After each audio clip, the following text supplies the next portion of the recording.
প্রথমেই টেলিভিশনের দুই জনপ্রিয় মুখ নীল তৃণার একটা পার্টি থেকে ঘুরে আসা যাক। বিচ্ছেদের গুঞ্জনে জল ঢেলে কেমন পার্টি করছেন দুজনে নিজে চোখেই দেখুন। টলিপাড়ায় অনেকেরই প্রিয় জুটি নীল ভট্টাচার্য আর তৃণা সাহা। এই মুহূর্তে নীল থাকছেন মুম্বাইয়ে, আর তৃণা এখন বেঙ্গল টপার ধারাবাহিক পরশুরামের শুটিং নিয়ে ব্যস্ত কলকাতায়। নীল, ভীষণ স্বাগত টিভি9 বাংলাতে। Thank you so much. খুশি যে তুমি অল্প একটু টাইম কলকাতায় থাকছো, কারণ এখন তুমি বম্বেতে থাকো বলে আমরা বেশি সময় তোমাকে পাই না। তোমার একটা নতুন মিউজিক ভিডিও আসছে, সেইটা নিয়ে কথা বলবো। বাট সবচেয়ে আগে যে প্রশ্নটা সবচেয়ে বেশি আসে সেটা হচ্ছে বাংলা সিরিয়ালে তোমাকে আবার কবে দেখা যাবে?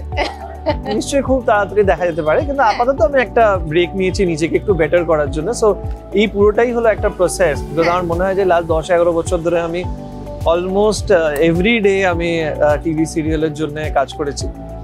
আর এবার মানুষকেও তো একটু অন্য কিছু দিতে হবে, নিজেকে বেটার করতে হবে, একটু পড়াশোনা করতে হবে। তো আমি একটা 3-4 মাসের এটা পড়াশোনা করার জন্য ব্রেক নিয়েছি, দ্যাটস অল। সম্প্রতি জন্মদিন সেলিব্রেট করতে নীল কয়েকদিনের জন্য শহরে এলেন।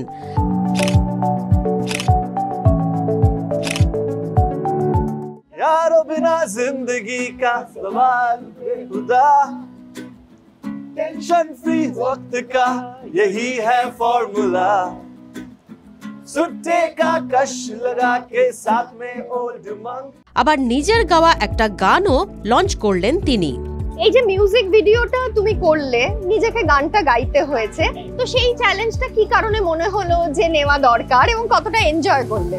এটা বলতে পারি যে আমি খুব এনজয় করেছি।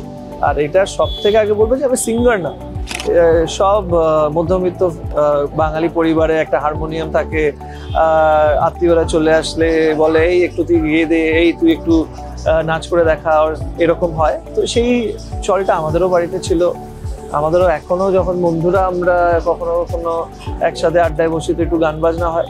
তো সবটাই হলো জাস্ট মনের আনন্দের জন্য, আর কিছুই না। তাদের বিচ্ছেদের খবরে কতটা বিরক্ত নীল?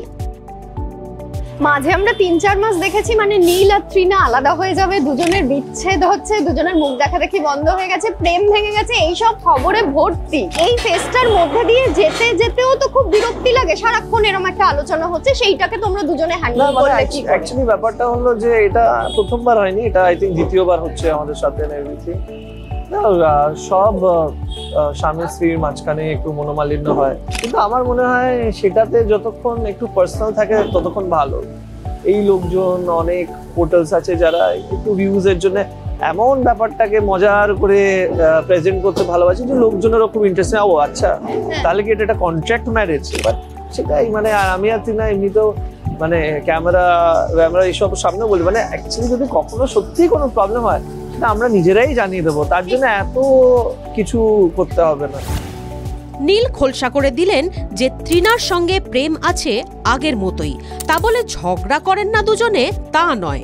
তৃণা নাকি নীলকে মুখের ওপরই বলে দেন নীল যথেষ্ট সময় দিচ্ছেন না। হ্যাঁ, আমি ডিরেক্টলি বলি তোমার তো সময় নেই, আমি খুব ডিরেক্ট, আমি বলে দিই তোমার সময় নেই।